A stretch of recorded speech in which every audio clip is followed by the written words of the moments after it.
Well, welcome to the 700 Club. Israeli media claims that President Trump told Prime Minister Netanyahu, "I want you to end the war." Well, meanwhile, Israeli military experts are saying the IDF needs more time to finish the job. Well, here in the U.S., the commander of CENTCOM told Congress that America is ready to take military action against Iran if the nuclear negotiations fail. Chris Mitchell reports from Jerusalem.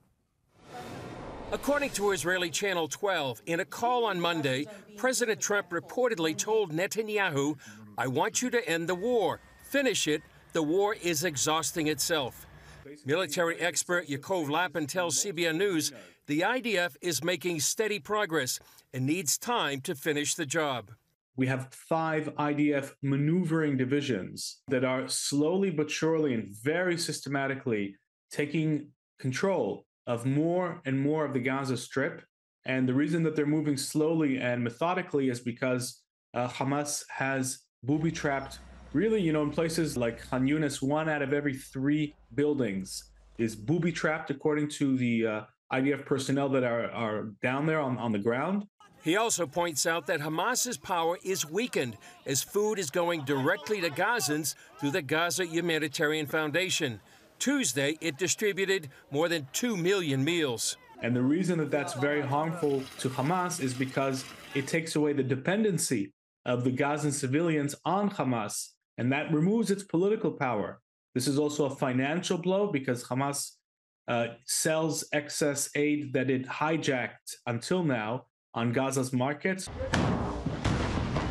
Lapin says in many ways, Israel is engaged in the most important phase of the war against Hamas. President Trump also is reported to have asked Netanyahu to back away from attacking Iran's nuclear facilities while the U.S. and Iran are trying to strike a deal. However, CENTCOM Commander General Michael Kurilla told House Armed Service Committee Chairman Congressman Mike Rogers that if the negotiations fail, the U.S. is prepared to take military action against Iran. If the president directed, is CENTCOM prepared to respond with overwhelming force to prevent a nuclear-armed Iran? I have provided the Secretary of Defense and the President a wide range of options. I take that as a yes? Yes. On Tuesday, U.S. Ambassador to Israel Mike Huckabee told Bloomberg News the U.S. now holds deep doubts about a Palestinian state, and he doesn't expect to see one in our lifetime. In an interview with CBN News, Huckabee pushed back against French President Macron's statement that he would declare a Palestinian state. The president of France would like to have a Palestinian state. I suggest that he host one on the French Riviera. He has that property. That's his. He can do what he wants. But for him to impose something on a sovereign nation like Israel and tell them what they're going to do, I thought not only was inappropriate on its face, but ill-timed. Israel's in a war for its life. Macron has since walked back his push for a Palestinian state. Chris Mitchell, CBN News, Jerusalem. Well, I remind everyone of the history of a Palestinian state. That was the call under the British Mandate. That was the call of the UN. And the Palestinians have steadfastly refused it. First in 1948, when Israel declared it as an independent sovereign nation, the Palestinians had every opportunity to declare their own. And if they had in that point in time, they would have had Jerusalem. They would have had the entire West Bank. They would have had these things. Again in 1967, after the Six-Day War, after Israel won an incredible victory, it offered to the Palestinians all of that land in exchange for peace. All they had to do was recognize that Israel had a right to exist, and they could have the land back, and they could declare their own state. They said no to that offer. And then Bill Clinton, he gave to the PLO, Yasser Arafat, everything he asked for. And then at the end of all of that, Arafat turned away from it and said, I can't have a peace deal with Israel. Why is that? And it's because of the ideology and that phrase, from the river to the sea, Palestine will be free. They don't want a Palestinian state alongside Israel.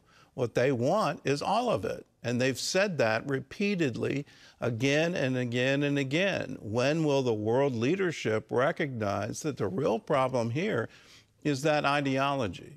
And until that is defeated, until the very declaration that created Hamas, we want to wipe Israel off the map. The declarations repeatedly out of Iran, we want to wipe Israel off the map. From Hezbollah, we want to wipe Israel off the map. Realize they really mean that. And there's no chance of peace as long as that's their declared intent. Israel has every right to defend itself. It is a sovereign nation recognized by the United Nations. The Palestinians don't join that recognition, and that's the root of the problem. In other news, an al-Qaeda leader has issued a call to assassinate President Trump and other U.S. government leaders. Ephraim Graham has that story and more from our CBN newsroom. Ephraim? Gordon, the Middle East Media Research Institute reports Saad bin Atif al-Awlaki released a video titled Inciting the Believers. In that video, he calls for attacks on U.S. leaders, military forces, and the economy, as well as Jews. Al-Awlaki specifically mentions President Trump, Vice President J.D. Vance, Secretary of State Marco Rubio, Defense Secretary Pete Hegseth, and Elon Musk. He also incited Muslims in the United States and Europe to target Jewish populations, saying, "Do not leave a safe place for the Jews." The FBI broke up a plot against a Jewish community in New York City. Agents say 20-year-old Pakistani national Mohammed Khan was planning an attack on a Jewish center in Brooklyn using assault-style rifles, and he was working in the name of ISIS. This comes amid a spike of anti-Semitic attacks, including 2 incidents in the last month, where suspects shouted, "Free Palestine," the firebombing of a gathering of Jews in Boulder, Colorado, and the murder of a Jewish couple in Washington, D.C. Tuesday, lawmakers gathered to mourn that couple who worked at the Israeli embassy while highlighting this rise in anti-Semitism. We see 2 cold-blooded monsters separated by 2,000 miles, but united in their sick hatred of the Jewish people. We must come together in good faith as Democrats and Republicans, standing shoulder to shoulder to defeat anti-Semitism whenever and wherever it may be found. Anti-Semitic violence in the United States has increased 300% since the October 7th attack on Israel. Turning now to the situation in Los Angeles, President Trump vows to liberate the city from violent protesters. He's deployed thousands of National Guard troops and hundreds of Marines to protect federal buildings and ICE agents. Now, anti-Trump protests are planned for cities across the country. George Thomas reports. A federal judge did not rule immediately on Governor Newsom's request to block the deployment of 700 Marines and 4,000 National Guard troops in Los Angeles amidst ongoing anti-ICE protests. A hearing is set for Thursday. President Trump spoke to troops at Fort Bragg on Tuesday, promising to liberate Los Angeles after protests had taken over parts of the city for the 5th day in a row. What you're witnessing in California is a full-blown assault on peace, on public order, and on national sovereignty carried out by rioters bearing foreign flags with the aim of continuing a foreign invasion of our country. We're not going to let that happen. Governor Newsom says police have arrested more than 200 people and more are coming. The situation was winding down and was concentrated in just a few square blocks downtown. But that's not what Donald Trump wanted. He again chose escalation.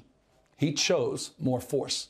Other states are next. The White House has now issued a warning. This military response to protests against the immigration crackdown could spread beyond LA to other cities. The particular statute that the president has invoked only permits the military to protect federal personnel and federal property, but they can't do anything else. They can't just enforce laws and arrest people. Still on Tuesday, the Secretary of Defense faced tough questions from Democrats on Capitol Hill about the deployment. Why are you sending war fighters to cities to interact with civilians?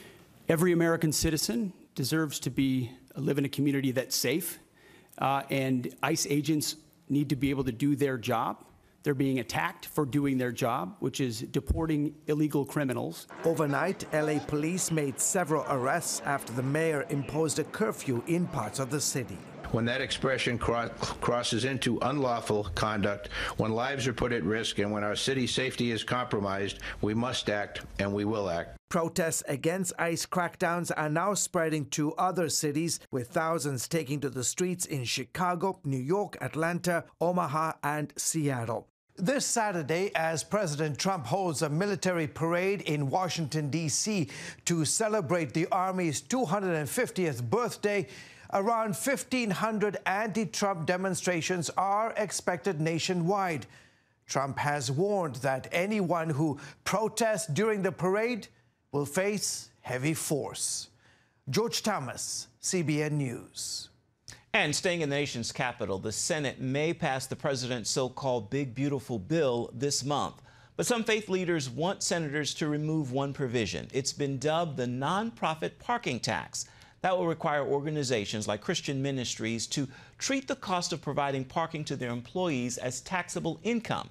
It's expected to generate more than $2.6 billion for the government over the next 10 years. Citizens are being urged to ask their senators to pull this measure from the bill. It is very clear that this money that they're expecting to come in, it is coming from the charitable missions that these works are doing. And when donors give money to ministries, I don't think they're expecting a certain part of that to be handed over to the government because of parking. So that would be something that would be good to express. We do want to note that churches are exempt from that proposed tax. Gordon? But all other nonprofits are not exempt. And so if you build a headquarters or you rent a building, and as part of that, the building codes require you to have a parking lot. You have to have a place for people to park so they can come and work at the ministry or the nonprofit or the university or the private school. All of these would be sort of taken up by this new bill. And so you have to allocate the cost of creating that parking and have it be a taxable benefit to each employee. And so you raise their income tax, and in that, the federal government gets more money. But the nonprofit has to pay that extra to the employee, and then in turn, the employee is going to pay it to the IRS. This is a silly bill, and there's no exchange of value. You're required to have parking. That's part of every building code across the nation. And so to say we're going to force you to value that and have that be a benefit for your employees is just, frankly, crazy.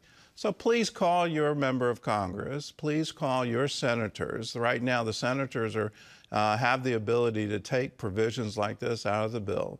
Here's the Capitol Hill switchboard number, 202-224-3121. Let them know this is no way to raise more money for the U.S. government. You're trying to reduce deficits on the backs of nonprofits. That doesn't make any sense. Nonprofits are wonderfully valuable to our communities, to our nation.